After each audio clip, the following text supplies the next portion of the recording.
All right, quick experiment. I say business to business. What pops into your head? Business to business, right?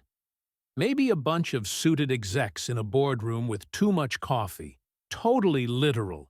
Totally boring. But here's the thing. Business to business isn't just a definition. It's the hidden engine that drives the most valuable companies in the world. And today, we're cracking open that engine to see how it really works.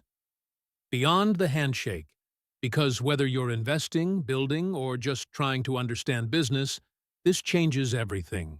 Business to business means one company sells to another. Simple. But the financial secret?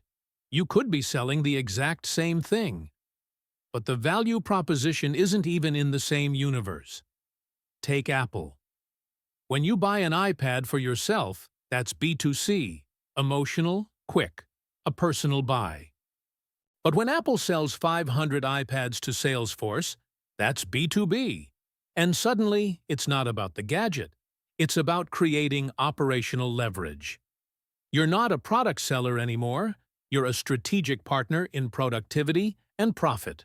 This is where B2B gets financially fascinating. You're not selling to one person, you're selling to a committee. And I call them the Committee of No. Here are the usual suspects. The champion, your internal ally who believes this will create value. Finance, Janet. She doesn't care about features. She cares about ROI timelines and capital allocation. Show her the break-even point or go home. Dave. Security is his religion. If your product increases their risk profile, he'll shut it down. Legal Larry. His entire job is liability and contract enforcement. Data privacy isn't a feature. It's a non-negotiable. And then there's Brenda.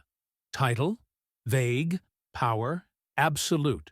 She'll say, just playing devil's advocate, and derail your entire quarter.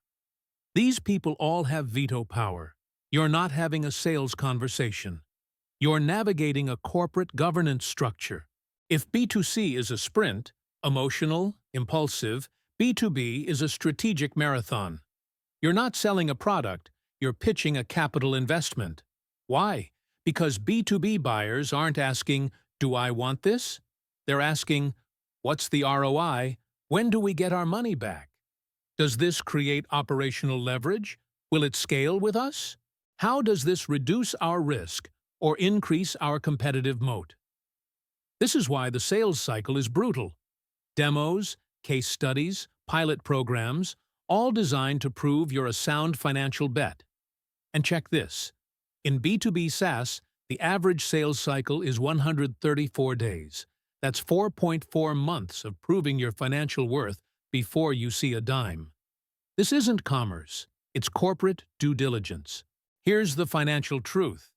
A successful B2B company isn't just selling products. It's building strategic assets. Think of it like this. In B2C, you sell someone a coffee. Transaction complete. In B2B, you're the company that installs the coffee machine, supplies the beans, maintains the system, and bills them monthly. You become recurring revenue. Your goal is to create such deep operational moats that replacing you would be a massive financial and operational headache. That's how you build an indispensable business. Customer by customer, contract by contract. You're not just making sales. You're building annuity streams. Okay, financial recap. What does B2B really mean for you? It's about creating operational leverage and ROI, not just selling products. It's about navigating financial and operational gatekeepers who control budgets. It's a capital allocation game driven by logic and long-term value. And it's the blueprint for building recurring revenue and indispensable companies. So next time you analyze a B2B stock or build your own service, don't picture a handshake. Picture ROI spreadsheets, risk assessments, and strategic moats. You're not just seeing a business.